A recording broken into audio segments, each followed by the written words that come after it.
Wonders, dito nga pala kami ngayon sa Kanazawa. So from Kyoto, nag-take ulit kami ng Shinkansen, around 2 hours. Baligit na siya ng Kyoto and Tokyo. So ngayon start muna tayo dun sa Kanazawa Castle. Tapos katabi niya rin yata yung Kenroku-en Garden. Tingin tayo ng mga cherry blossoms. Tapos meron daw ditong isang species ng cherry blossom, yung very rare. Yung super pink. So, hanapin natin yun. Dito na tayo sa Kanazawa Castle. Ito yung entrance na. Dami ng cherry blossom.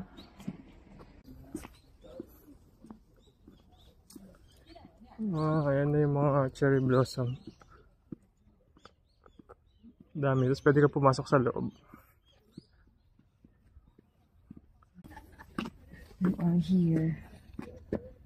Saan tayo? Ito. Punta tayong Kanazawa Castle Park. So yun yung Kenroku-en Garden. May shrine din. Shrine din. Pero ito ang main agenda natin for today. Kanazawa Castle and Kenroku-en Garden. Pero grabe yung palang, oh. God. Yung mga weeping din dito. It reminds me of the Olympic Park of South Korea. So, kasi ganito yun, may malawak na ano rin. Pero malawak na field. Pwede ka umupo. Pwede ka mag-picnic. Punta kaya tayo dun sa loob. Ano nga ulit ang ibig sabihin ng hanami? Cherry blossom watching, parang ganun, viewing. We can do hanami.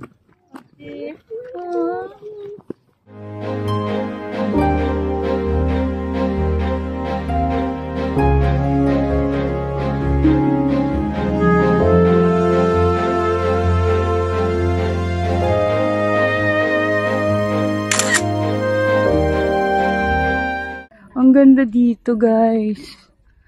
Sobrang lawak. Sobrang ganda. Dami ng puno sa entrance pa lang.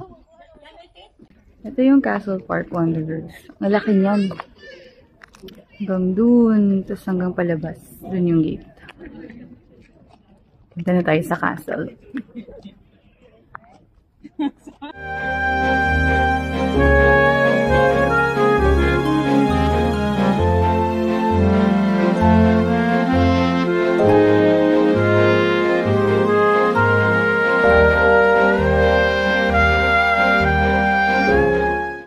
Pasok tayo dito sa Castle Ruins. Hindi ko alam kung pwedeng mag-video pero yun na natin. Cut muna tayo.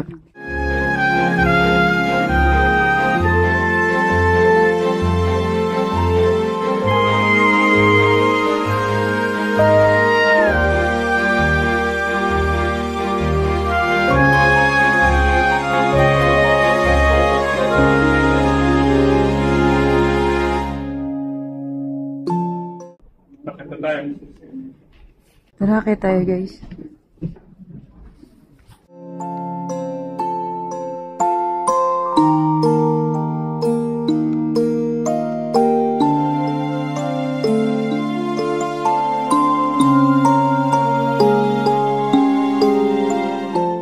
Sabi, this is a building that doubles as a barrier and a warehouse. It has been 165 years since it was built in 1850.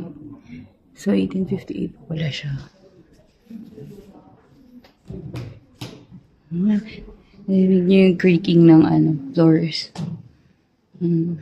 Tanda na siya. Oh. Nararamdaman mo kapag may papunta sa'yo. Or may tao dito. So, ito lang siya. Empty lang siya. So, ito yung view. Sa labas.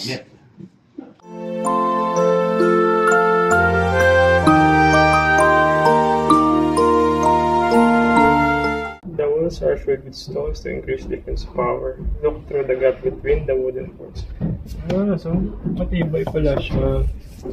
So hindi lang siya basta solid may stone sa loob. Yung pundasyon niya, matibay. Ayan, pag sinilip nyo, may parang palitadong bato.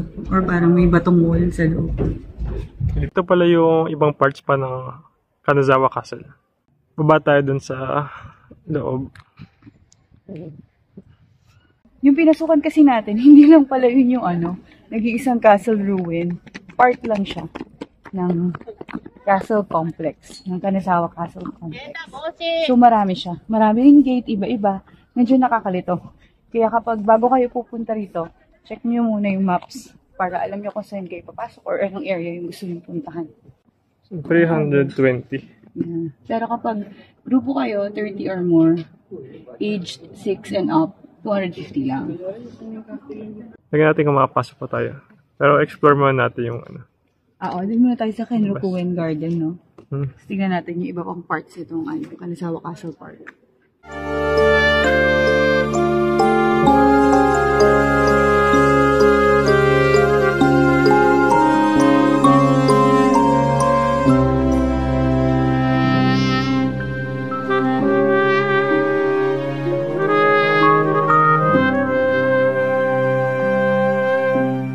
Akala tayo dito sa may Castle Gates. Free admission siya dito sa part na to. So, akala tayo.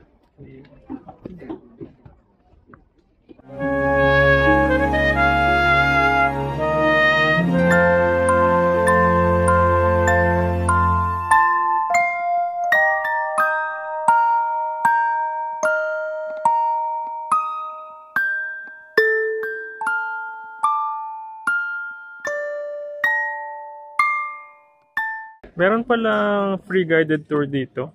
Free of charge yung tour for garden and castle. Pero since galing tayo ng castle, baka yung garden na lang tayo mag-guided tour. Tanong tayo dito. Pasok na kami sa garden, tapos ito yung guide namin, si Tomo. Bait niya. Ito rin yung one of the best spots or angles for pictures.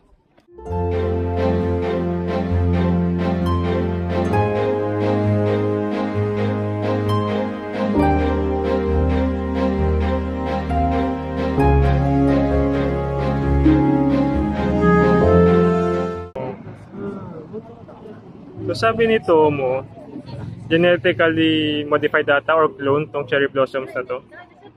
So pag naka-reach siya ng certain temperature, sabay-sabay sila mag-open. Kaya talagang in bunches, dikit-dikit to. Ganda. Grabe daming tao. Pero dito ata yung mga food stalls. Hindi na muna tayo kasi masyadong maraming tao sabi dito. Anong meron doon sa loob? Mga food stores daw, pathway. May cherry blossom daw sa Philippines. Siguro wala. Like, meron different, other flowers, but no cherry blossom. Bonggabilya. Bonggabilya, meron. Sabi niya dito daw, sa Kenroku-en Garden, meron mga 20 varieties of cherry blossom. So, pero yung pinakamarami, pinakagalat, yung puti. Pero may pink din. Oo. So, prototype daw yun ng original na variety of cherry blossom. So hindi siya, natural? Oo. Parang pinaghalo daw siya ng bright pink and yung white one. Yung mga nakatanim dito sa Kenroku-en. So, yan si Tomo. Ako din na may guide, Free lang yan, Wanderers. And, sabi niya, ang Kenroku-en Garden, free lang siya. Parang 1 week. After nung full bloom, may bayad na siya. Talaga? Oo. So, sakto na yung punta natin? Saktong-sakto yung punta natin. Kanina maraming tao dun sa taas. Kaya dito niya tayo dinala. Buti na lang meron tayong guide. You can say the cherry blossom season has begun. This is the tree which says. So ito yung standard or usual cherry blossom. Yeah. It's a standard cherry blossom. But now the rules changed to move to the cherry blossom near Kanazawa Station. Near the tree. So yung standard or regular na cherry blossom, ito yung parang indicator na kung kailan mag-bloom yung mga cherry blossoms sa area. Meron din dito sa taas na traditional style na snacks. Ice cream, dango. Tara, lakad muna tayo. Sunod natin si Tomo. May Zen garden din pala dito sa taas. Tapos very iconic daw yung stone structure na yung nakikita nyo. Lantern siya, shape as a kotoji. So, Kotoji Lantern. Very iconic raw yan sa Kanazawa. May pila pala yung bridge. So, yan. Pila tayo.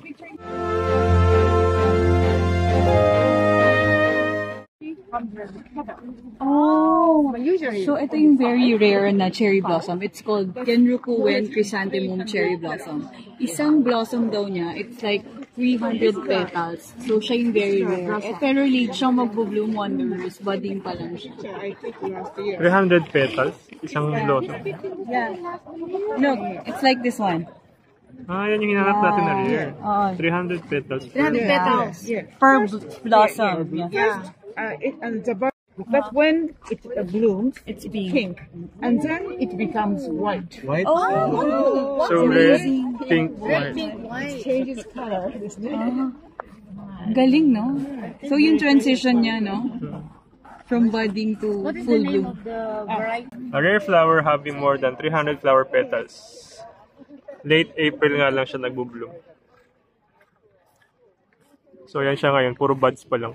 This one is the Asahizakura cherry tree. Wala pa siyang blossom kasi sabi ni Tomo, late daw siya nagbo-bloom. Pero yung bloom niya raw, white cherry blossoms and malalaki. So kakaiba siya, very rare din siya. Sobrang interesting din ang puno na to. Pine tree daw siya, but instead of growing vertically, horizontally yung pagtubo niya. Yan ang haba niya.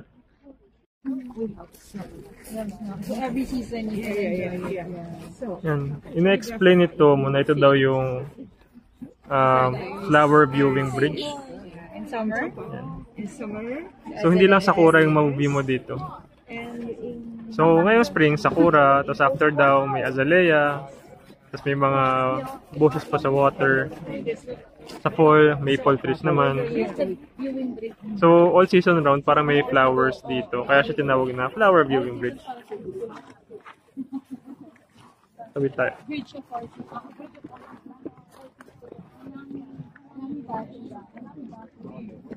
Ganda dito. So itong puno na to, it's called winter cherry blossom. Dalawang beses daw siya nag-bloom. Tuwing winter, meron lang siyang maliliit na blooms. Parang budding lang na pabuka. And then, nag-full bloom siya ng April. So matagal siya. Matagal siyang naka-bloom na gano'n. Ang dami varieties ng cherry blossom dito. Wonder if Para mag-asawa ka sa cherry blossom dito. Oo, nagsasawa ka na lang mag-picture, nagsasawa ka na lang tumingin. Pero, I think yung best time ng pag-visit here, sabi ni Tomo-san, mga 7 a.m., yung pagka-open pa lang. Or if you want yung, alam mo yung serene, yung tahimik, ikaw lang, morning walk, 4 a.m. to 6:45, open na to dun sa mga taong gusto ng ganun. Pero for public and for everyone to see, you know, the garden, mga 7 a.m., open na siya. that building is called the Uchiha Stay. It's a tea ceremony house. Oh, it's a tea ceremony. Once a year, tea ceremony will be held. When is the tea ceremony every year? Around May. It was so old and kind of in a way fragile. Yeah, So it's fragile. they don't have the tea ceremony so often. Yeah. So if you want to experience tea ceremony in the tea ceremony house, there is another house called the secret. So, ito daw yung oldest fountain in Japan. Tapos yung water niya galing pa somewhere 10 kilometers from here na tinransport dito via underground tunnels or underground pipe.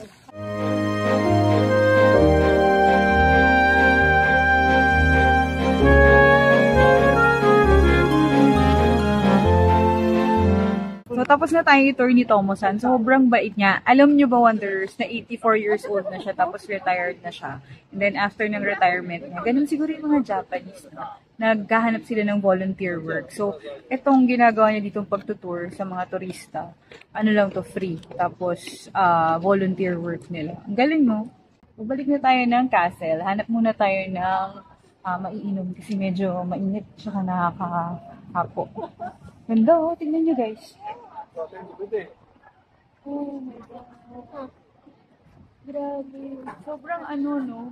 Underrated ng Kanazawa. Ano mo naman? Ang ganda. Sa gabi pala, ano rin to, pinupuntahan din siya ng turista. Illuminated daw ito paggabi. Cherry blossom season. Ito yung mga lantern na binubuksan na pagpagabi. Doon tayo galing sa taas kanina. May tinawid tayong bridge doon. So yun yung part ng castle. Doon tayo galing kanina. Ganda. Ganda, no?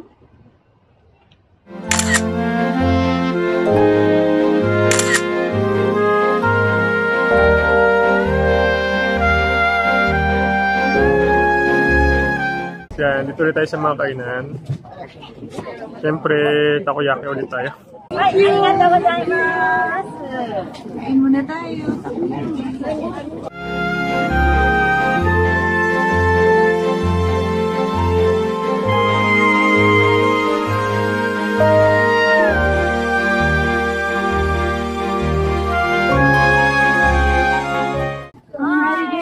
Thank you. Kain tayong dango. Try natin. Matamis na maalat-alat. Parang teriyaki. So, lambot. A few moments later. Dito tayo ngayon sa Umicho Market. Magla-lunch tayo, Wanderers dito. Seafood market yata ito parang Tsukiji. Tingnan natin kung ano yung mga in-offer nila dito. Malaki rin tong market, ano? Parang yung halos kalahati or isang block. Mga fresh na seafood. Order ka lang, tapos pwede ka na kumain dun sa loob.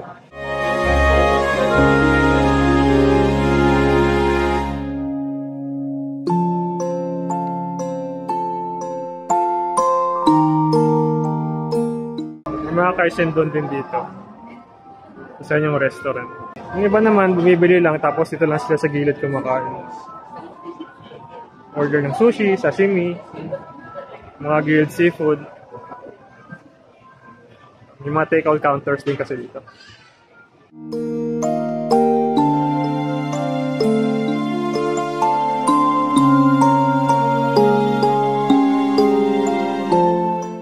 Tikim tayo na uni. And lagyan niya ng soy. And wasabi. Titikman ni Nico. Nakatikman ko sa Manila yung lasang dagat eh. So, I'll give it another try.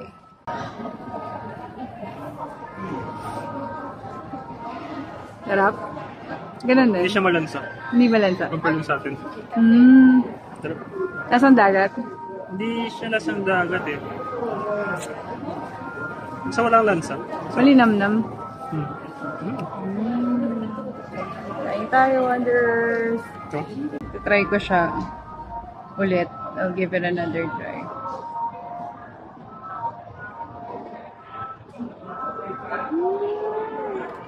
Ang sarap! Malinamnam. I like it. Iba yung lasa kasi sa Manila. Sarap. fresh na fresh. Wala siyang lansa. Ang malinam naman siya, Wanderers, dito. Yung natikman kasi namin sa Manila, dun sa, ang tawag dun? Ano yung mall? Mitsukoshi. Malansa siya eh. Pero dito hindi. Ang sarap. Malinam lang. 700 din. Try nyo, Wanderers. Masarap. Wishy. Arigato!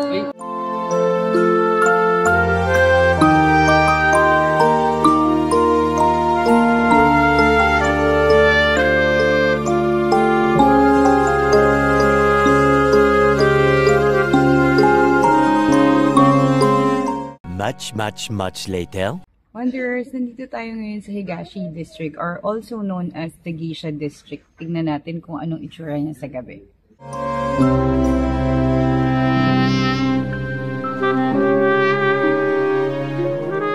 So dito raw sa district na to nakatira yung mga geisha. But hindi lang mga geisha lang, mga high-ranking geisha. Yung mga nakatira dito.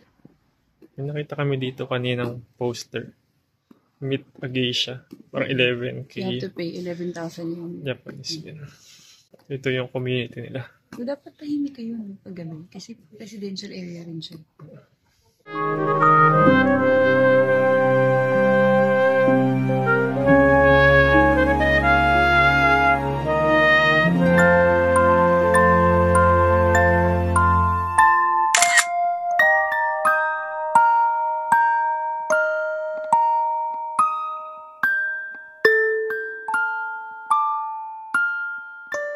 The next day.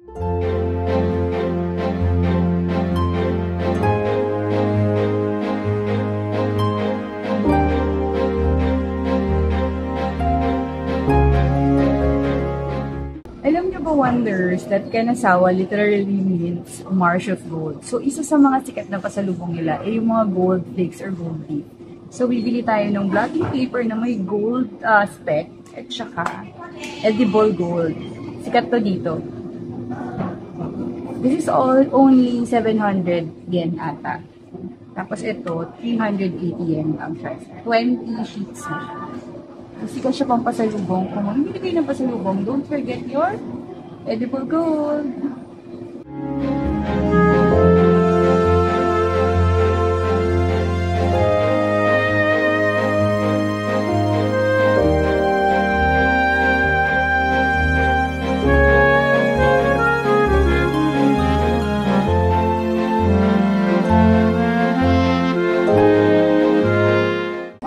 Nag-iikot-ikot lang kami dito sa loob ng station, papalipas oras. Tingnan niyo, may Zen Garden sa gilid. Ang galing! Tingnan mo yung flower. Talaga pa.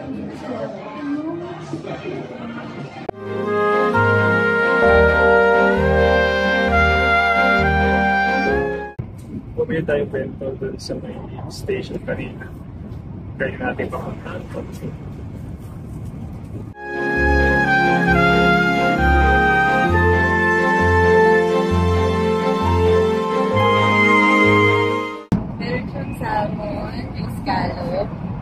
May egg, shrimp, hindi ko alam kung ano yung mga isda, tapos may crab leg. Kain muna tayo!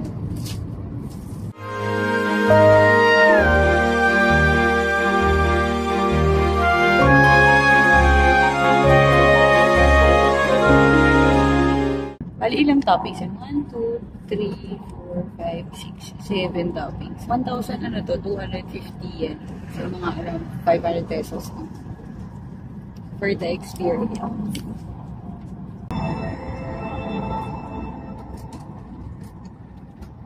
Sarap. Fresh. Sour milk pudding. Meron siyang burnt caramel. Kaya natin. 車内で出ました不要なものはゴミ箱に捨てくださいませ。車内で Ano yung namnam? ご利用いただきました。 And that's it for today's video. Thank you guys for watching! And kung nag-enjoy kayo, Please do subscribe to our channel. give us a thumbs up. And hit that bell for more of our adventures. And misadventures we discover. And Wonder Kanazawa. Bye!